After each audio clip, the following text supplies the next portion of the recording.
જૈન મુનિ સાગરચંદ્ર વિરુદ્ધ સુરતમાં જૈન સમાજના લોકોએ ભારે વિરોધ નોંધાવ્યો છે। સાધ્વીઓ અને શ્રાવિકાઓના શારીરિક શોષણ, લાખો કરોડો રૂપિયાની ઉચાપત અને સંઘના ટ્રસ્ટીઓ સાથે મિલીભગતના આક્ષેપો કરવામાં આવ્યા છે। આજે મોટી સંખ્યામાં લોકો પોલીસ કમિશનર પાસે પહોંચ્યા હતા।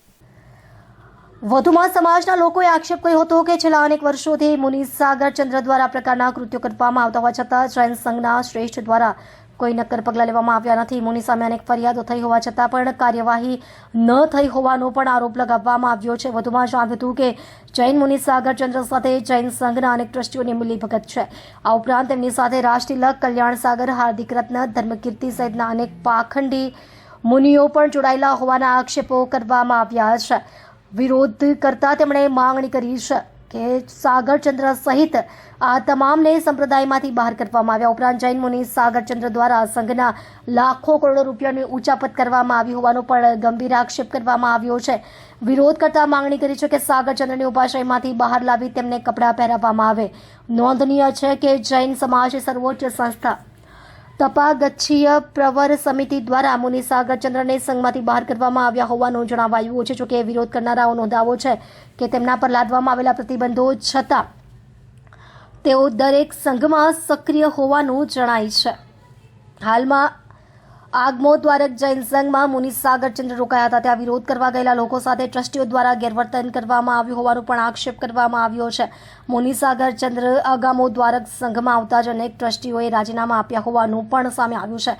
જૈન સમુદાયની મહિલાઓ અને સાધ્વીજીઓ માટે સાગરચંદ્ર મોટો ખતરો હોવાનું પણ લોકોએ જણાવ્યું છે। ત્યારે ઉલ્લેખનીય છે કે મુનિ સાગરચંદ્ર સામે 2 પોલીસ ફરિયાદ પણ થઈ ચૂકી છે। હાલમાં વિરોધ વધુ તીવ્ર બનતા પોલીસ તંત્ર દ્વારા આ મામલે વધુ તપાસ હાથ ધરવામાં આવી છે। હું મોના, મારી આગમો દ્વારકના ટ્રસ્ટીઓને એક સવાલ છે કે આપની એવી તો શું મજબૂરી છે કે હજી પણ આપ સાગર જેવા વ્યક્તિનો સાથ આપી રહ્યા છો? શું તકલીફ છે તમને કે આટલા દુષ્કૃત્યો જાણ્યા પછી પણ આપ એમનો સાથ આપી રહ્યા છો? શું આપને કોઈ તકલીફ છે કે આપને કોઈ વસ્તુ મળે છે ત્યાંથી કે આપ એમને સાથ આપી રહ્યા છો?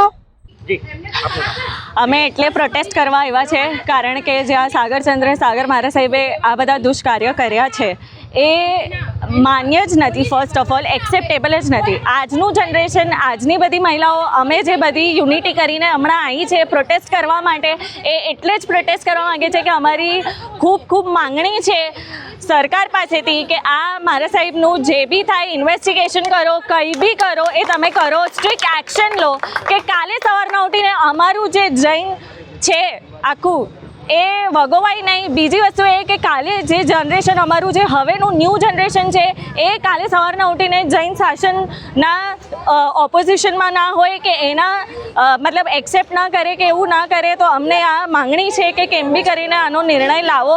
અમારી સરકાર પાસે એક જ છે આજ, અમે એટલે જ અહીંયા બધી મહિલાઓ આવ્યા છે કે તમે પ્રોટેસ્ટ અમે કરીએ છીએ કારણ કે જેન્ટ્સ આગળ નથી આવી રહ્યા।